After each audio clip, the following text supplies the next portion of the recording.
Bupati Bovendigul telah membagikan secara simbolis pagu anggaran sementara untuk seluruh organisasi perangkat daerah menyongsong tahun anggaran 2026.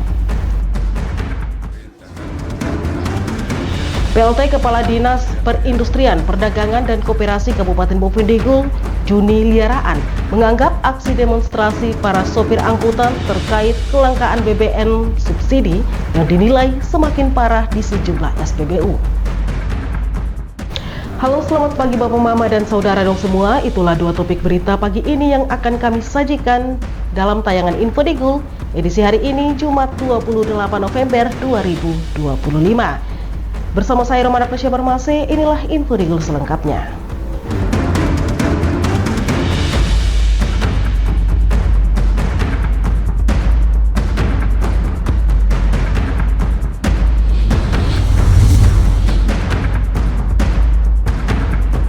Bapak Mama dan Saudara dong semua, kita ke berita pertama.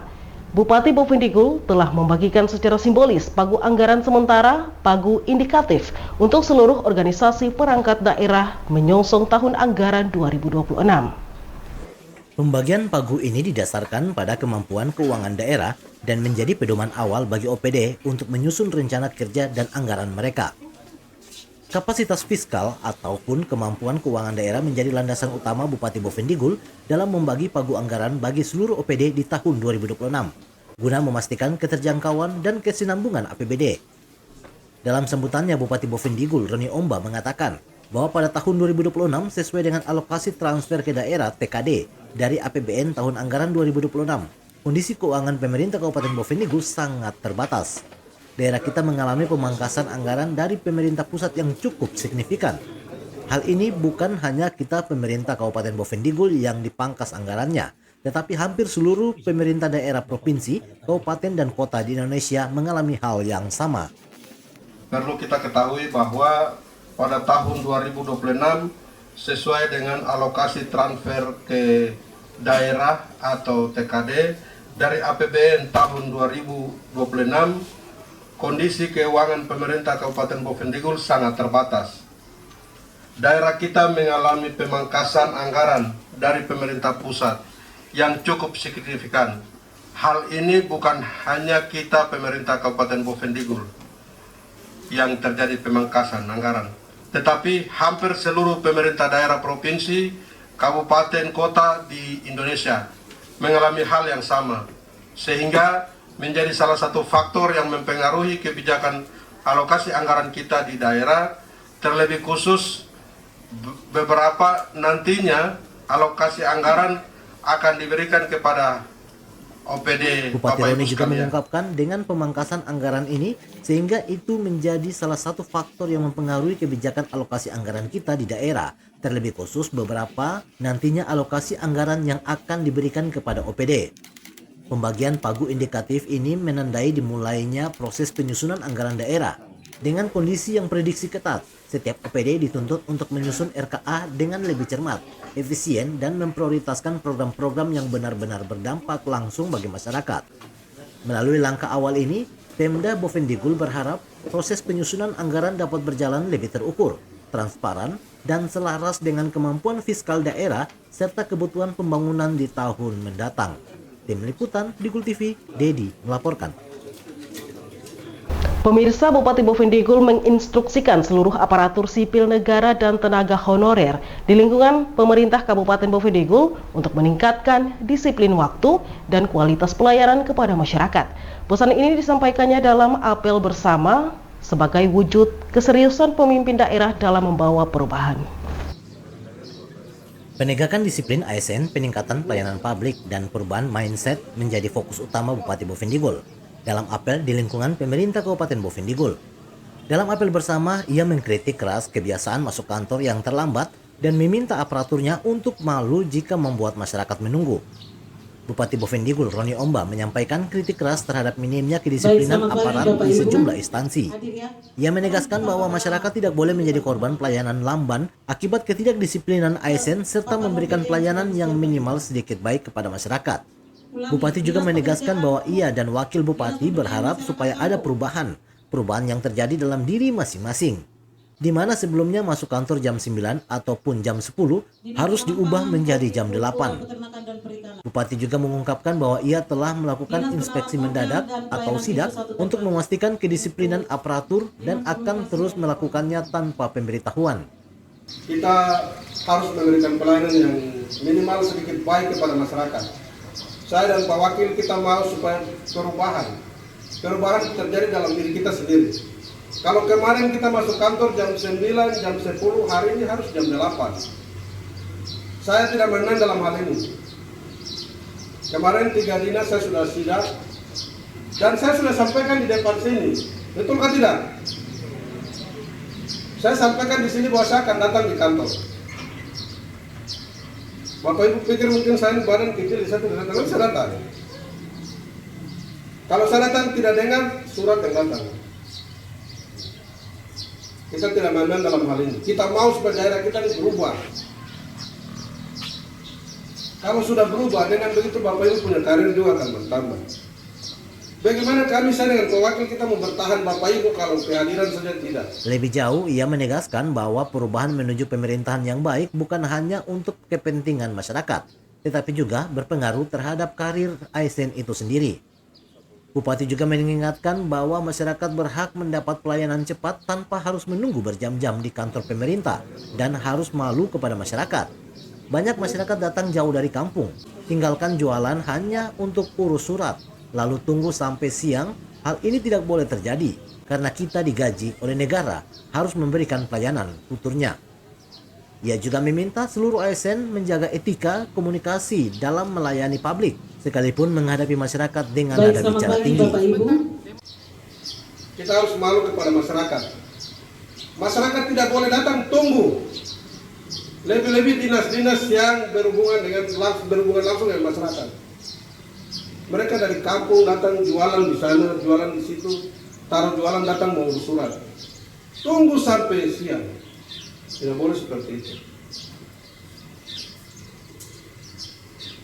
Kita digali oleh negara. Harus kita memberikan pelayanan. Lalu dalam berkomunikasi dengan masyarakat kita jaga. Masyarakat kita begitu sudah. Kadang datang nada tinggi, tapi tidak mungkin dia lakukan sesuatu yang tidak baik. Kecuali dia ada pengaruhan kotor. Di akhir arahannya, Bupati kembali menyerukan perubahan budaya kerja sebagai kunci menuju pemerintahan yang profesional dan dipercaya oleh masyarakat. Tim Liputan, Digul TV, Dedi melaporkan. Sementara itu, Bapak Mama dan Saudara dong semua, hampir 73% dana alokasi umum Kabupaten Bovendigul tahun 2025 terserap untuk belanja gaji dan tunjangan aparatur serta tenaga kontrak. Pemerintah Kabupaten Bovendigul hanya menyisakan sekitar 27,5% dari total DAU-nya sebagai dana yang dapat diusulkan oleh perangkat daerah. Sisa dana bebas senilai 143,89 miliar rupiah itu harus diperebutkan 59 perangkat daerah setelah pemerintah terlebih dulu mengalokasikan 379,55 miliar rupiah untuk belanja wajib gaji pegawai. Dalam sambutannya, Bupati Bovendigul Roni Omba mengatakan, adapun sisa DAU yang tidak ditentukan tadi harus kita alokasikan untuk kebutuhan atau belanja wajib yang harus dianggarkan, yaitu belanja gaji dan tunjangan seluruh aparatur sipil negara baik PNS maupun P3K yang berjumlah kurang lebih 331 miliar rupiah. Belanja gaji untuk seluruh tenaga kontrak kurang lebih 35.902.800 miliar rupiah. Belanja gaji P3K paruh waktu kurang lebih 12.648 juta rupiah. Maka total secara keseluruhan belanja pegawai dan tenaga kontrak kurang lebih menjadi sebesar 379.550.800 juta rupiah. Adapun dari sisa DAU yang tidak ditentukan harus kita alokasikan untuk kebutuhan atau belanja wajib yang harus dianggarkan, yaitu belanja gaji dan tunjangan seluruh aparatur sipil negara, baik PNS maupun P3K yang berjumlah kurang lebih 331 miliar. Belanja gaji untuk seluruh tenaga kontrak kurang lebih sebesar 35 miliar 900 Rp2.800.000. Belanja gaji P3K paruh waktu kurang lebih sebesar 12.648 juta. Maka total secara keseluruhan belanja pegawai dan tenaga kontrak kurang lebih menjadi sebesar 379.550.800.000 rupiah. Lebih lanjut, Bupati mengungkapkan sehingga DAU bebas yang dapat dibagikan kepada 59 perangkat daerah di Kabupaten Bovendigul tersisa 143.899.662 juta rupiah. Di tengah tantangan sempitnya ruang fiskal, Bupati Roni Omba selaku pengguna anggaran ataupun pemegang kekuasaan pengelolaan keuangan daerah berharap OPD tetap berkomitmen menjalankan tugas pemerintahan dan pelayanan kepada masyarakat. Tim Liputan, Digul TV, Dedi melaporkan. Bapak, Mama, dan Saudara dong semua, Info Digul akan kembali sesaat lagi, tetaplah bersama kami.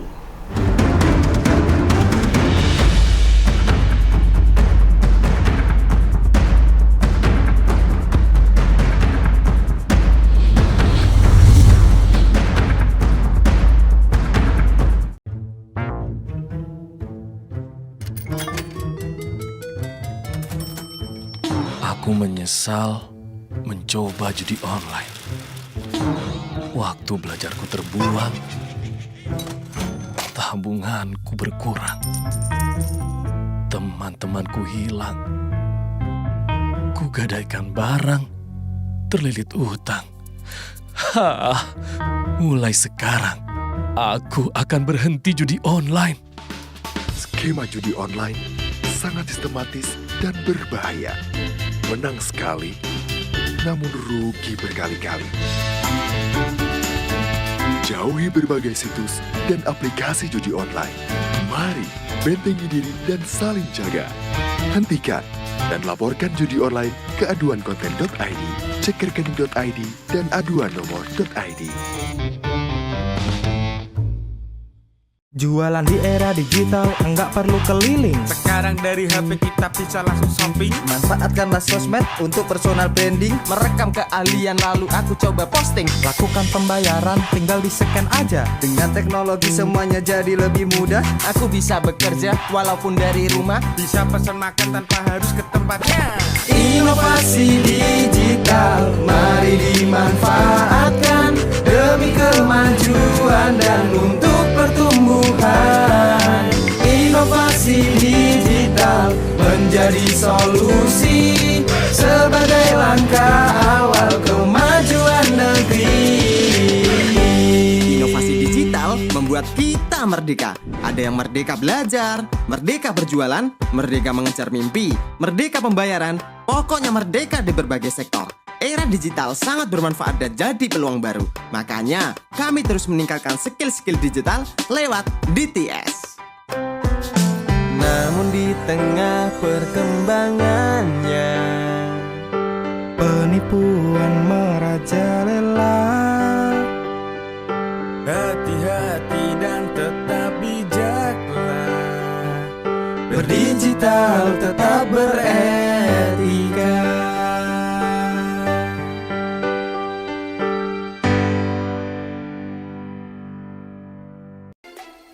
Emang gak takut hidup dan masa depan hancur karena judi online? Sistem judi online sengaja membuatmu rugi berkali-kali. Kamu semakin penasaran sampai kecanduan. Dampak judi online sangat fatal loh. Keluarga hancur, tabungan hangus, pekerjaan hilang, hingga terlilit utang.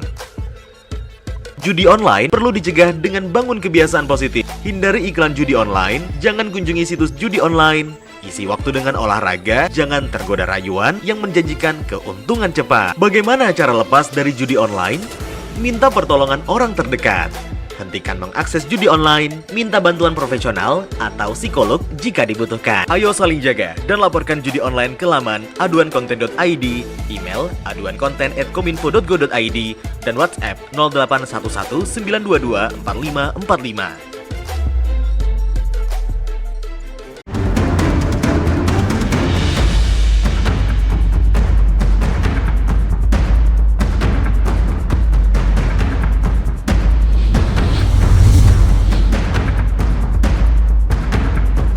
Terima kasih Anda masih bersama kami. Kita ke info selanjutnya. Bantuan bahan kontak seperti sabun dan pasta gigi dalam layanan kesehatan bergerak dinilai sangat membantu masyarakat Kampung Karuwage, Distrik Viriwage. Bantuan ini merupakan faktor penting dalam mencegah penyakit kulit dan mendorong perilaku hidup bersih dan sehat di tengah masyarakat. Pentingnya pembagian bahan kontak seperti sabun mandi, sabun cuci, pasta gigi, dan sikat gigi bagi masyarakat Kampung Viriwage.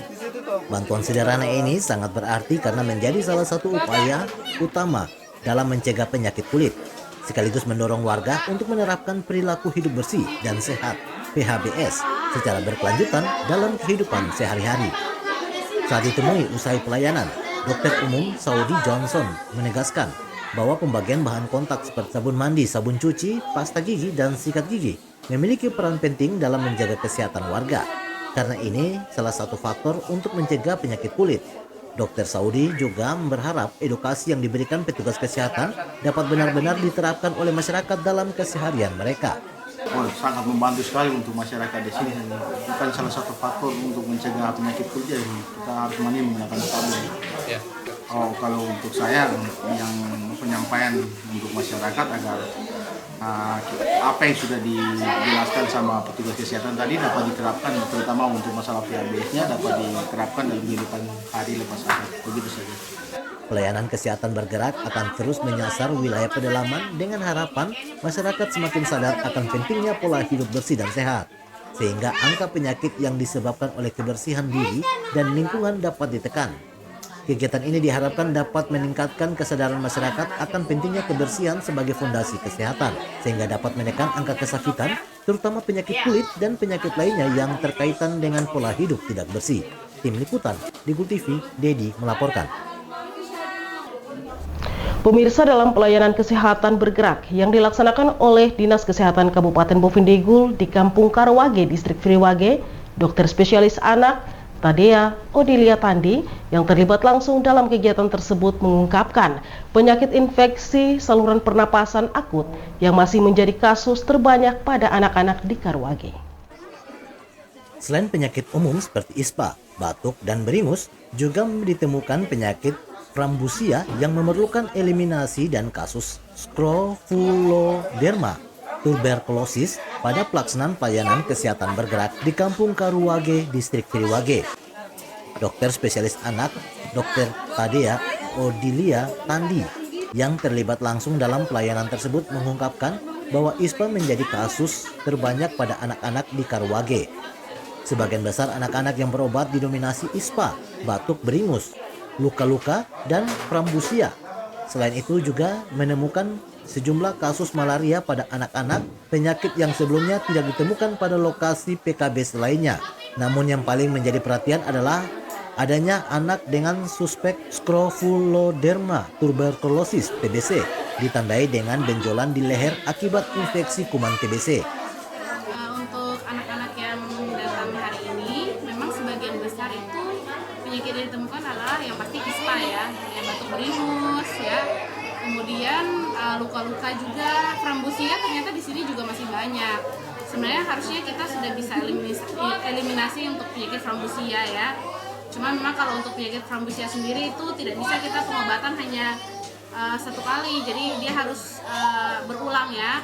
Kemudian yang perlu diperhatikan lagi, tadi ada beberapa anak juga yang malaria. Jadi kalau yang kemarin-kemarin waktu pas pengobatan di distrik sebelumnya, malaria itu kita tidak temukan. Tapi yang kali ini ada beberapa anak, mungkin sekitar 4 atau 5 anak. Lalu yang terakhir tadi ada anak yang dengan suspek adanya namanya scrofuloderma tuberkulosis ya. Jadi adanya benjolan di leher ya, karena penyakit dari asupan TB. Ia juga menjelaskan bahwa frambusia tidak cukup diobati satu kali, tetapi membutuhkan pengobatan berulang dan eliminasi. Ini harus menjadi perhatian serius agar tidak terjadi penularan berkepanjangan. Dr. Tadea juga menambahkan menjadi temuan penting lainnya kasus suspek scrofuloderma tuberkulosis pada seorang anak diketahui berkaitan dengan riwayat kontak erat dari orang tuanya. Anak ini terpapar karena orang tuanya sedang mengkonsumsi obat TBC.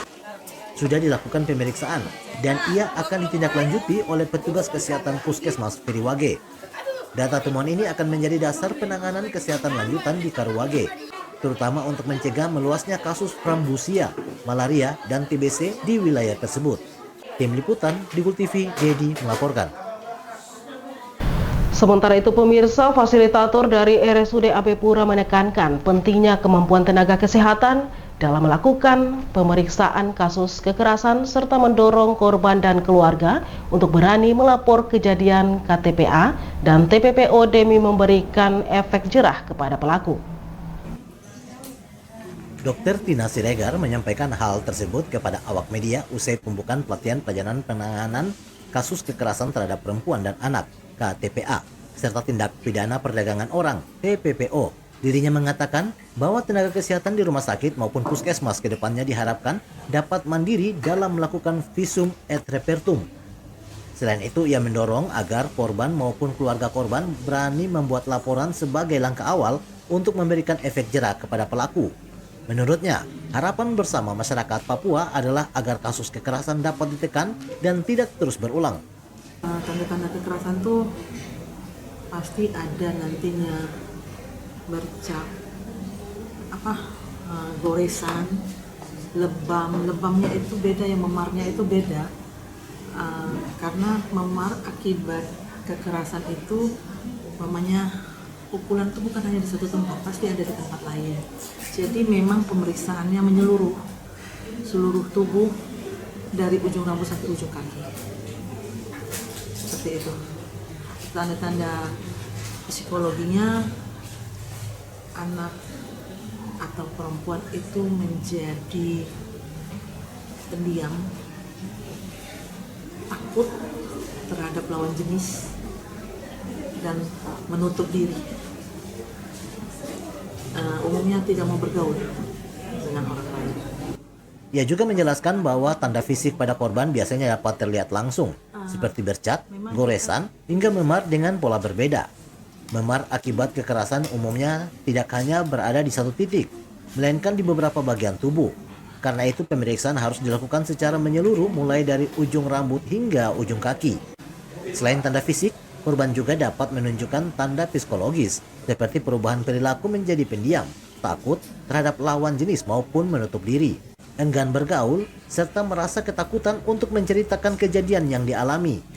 Sementara itu, terkait upaya pencegahan kekerasan terhadap perempuan dan anak, Dr. Tina menyebutkan proses tidaklah mudah dan membutuhkan waktu panjang, terutama karena sebagian besar kasus dilakukan oleh laki-laki. Untuk itu, ia mengimbau agar perlindungan terhadap perempuan dan anak dilakukan bersama-sama. Tenaga kesehatan tidak dapat bekerja sendiri, sehingga dibutuhkan kerjasama lintas sektor seperti Dinas Sosial serta Dinas Pemberdayaan Perempuan dan Anak. Tim Liputan, Digul TV, Nober melaporkan. Bapak, Mama, dan Saudara dong semua, sesaat lagi Info Digul akan kembali, tetaplah bersama kami.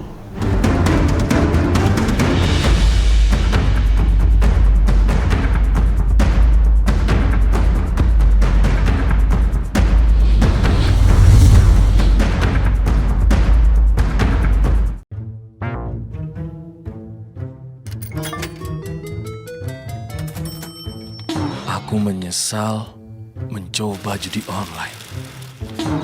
Waktu belajarku terbuang, tabunganku berkurang, teman-temanku hilang, kugadaikan barang, terlilit utang. Mulai sekarang, aku akan berhenti judi online. Skema judi online sangat sistematis dan berbahaya. Menang sekali, namun rugi berkali-kali. Jauhi berbagai situs dan aplikasi judi online. Mari bentengi diri dan saling jaga. Hentikan dan laporkan judi online ke aduankonten.id, cek rekening.id, dan aduan nomor.id.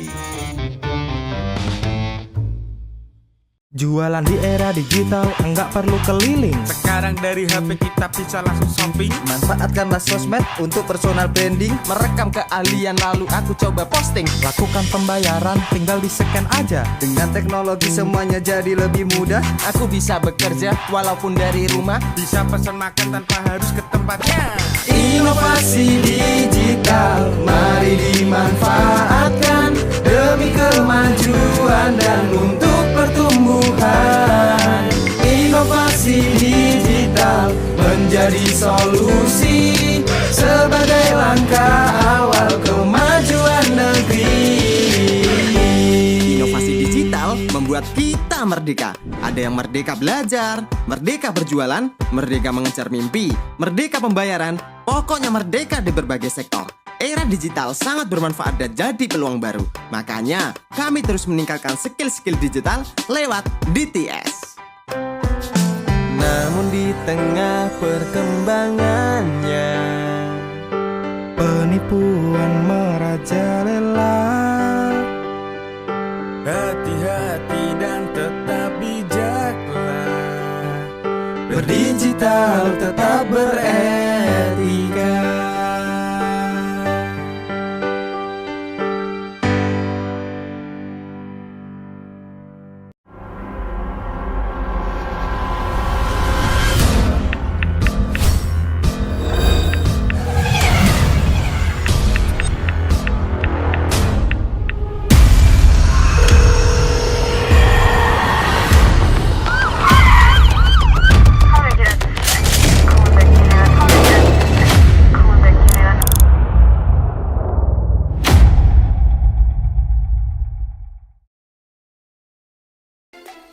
Emang gak takut hidup dan masa depan hancur karena judi online? Sistem judi online sengaja membuatmu rugi berkali-kali. Kamu semakin penasaran sampai kecanduan. Dampak judi online sangat fatal loh. Keluarga hancur, tabungan hangus, pekerjaan hilang, hingga terlilit utang. Judi online perlu dicegah dengan bangun kebiasaan positif. Hindari iklan judi online, jangan kunjungi situs judi online. Isi waktu dengan olahraga, jangan tergoda rayuan yang menjanjikan keuntungan cepat. Bagaimana cara lepas dari judi online? Minta pertolongan orang terdekat. Hentikan mengakses judi online, minta bantuan profesional atau psikolog jika dibutuhkan. Ayo saling jaga dan laporkan judi online ke laman aduankonten.id, email aduankonten@kominfo.go.id, dan WhatsApp 0811 922 4545.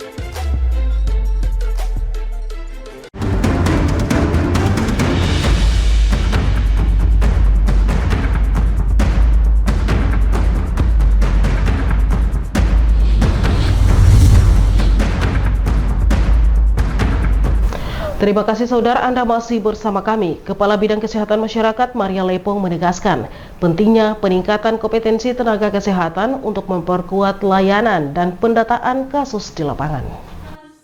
Kepala Bidang Kesehatan Masyarakat Dinas Kesehatan Kabupaten Bovendigul, Maria Lepong menyampaikan sambutan pada penutupan pelatihan penanganan kekerasan terhadap perempuan dan anak serta tindak pidana perdagangan orang (TPPO) yang berlangsung di Aula Hotel Honai.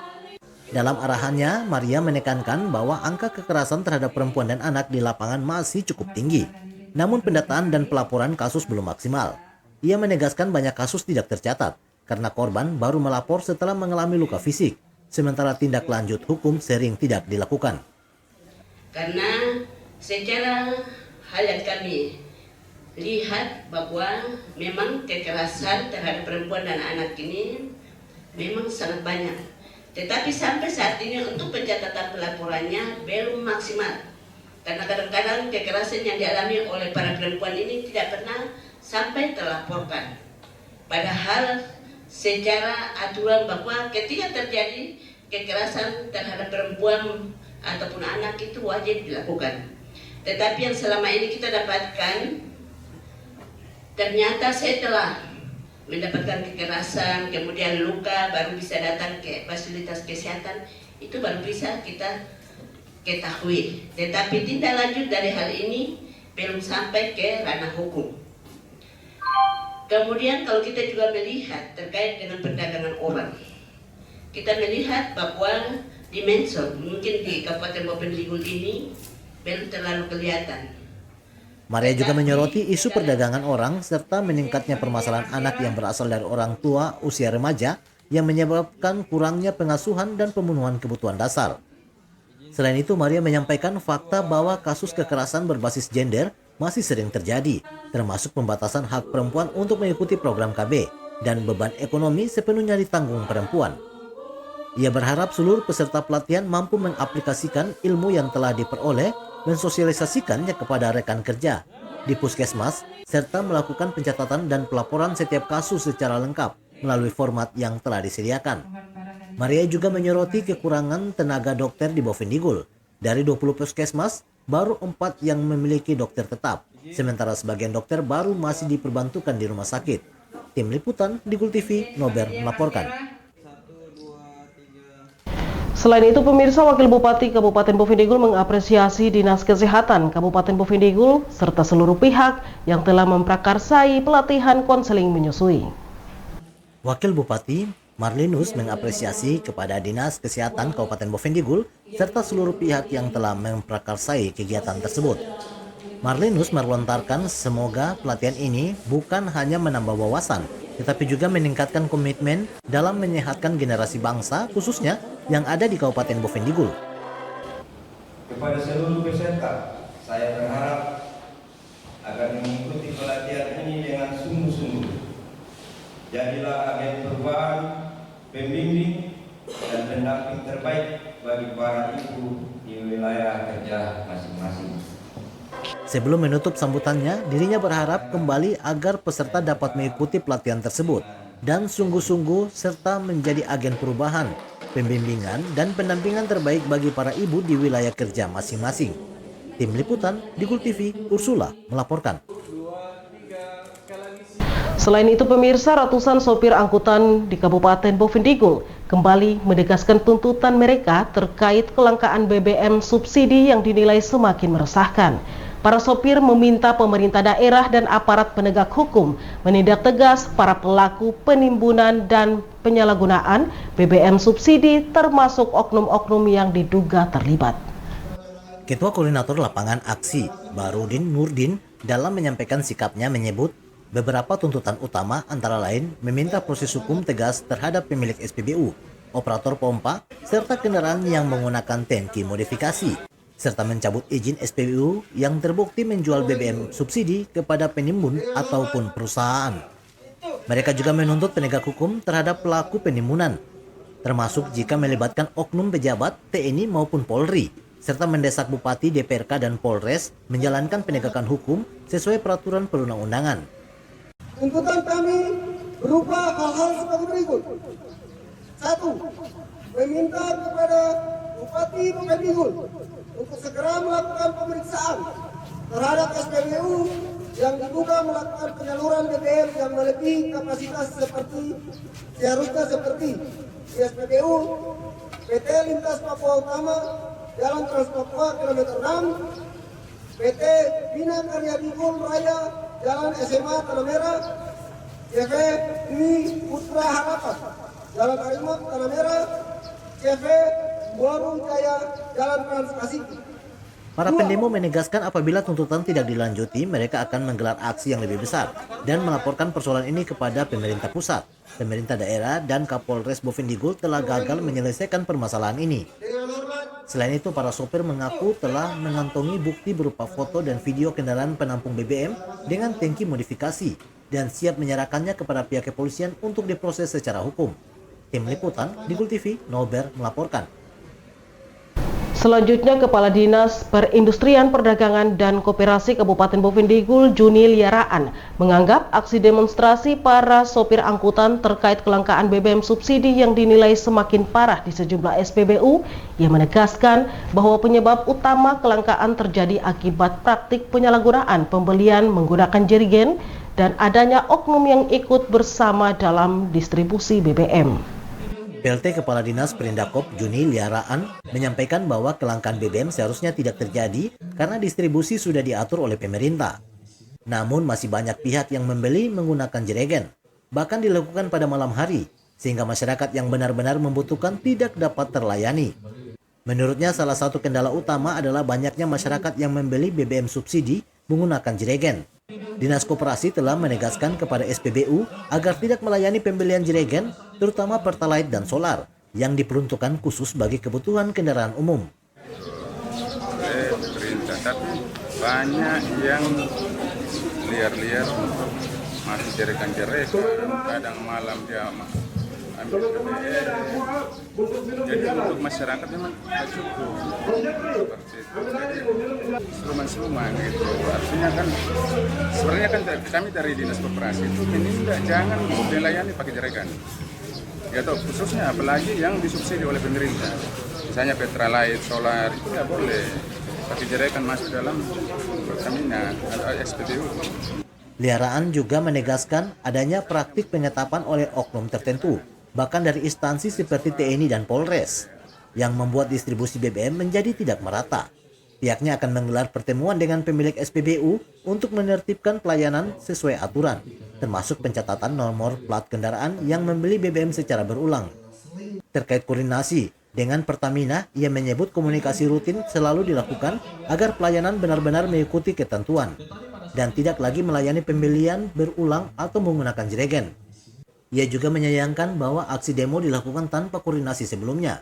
Menurutnya persoalan dapat diselesaikan lebih cepat apabila dilaporkan sejak awal, termasuk laporan mengenai dugaan tangki modifikasi yang mampu memuat ratusan liter BBM, namun sebelum dipastikan kebenarannya, bila ada data valid, hal itu bisa langsung ditindaklanjuti hingga ke pihak kepolisian.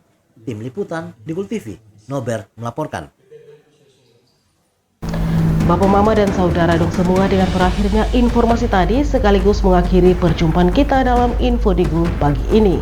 Terima kasih atas kebersamaan Anda dan terima salam persaudaraan kita. Nuk bagen, gup bagenep, gup bagenep, nuk bagen.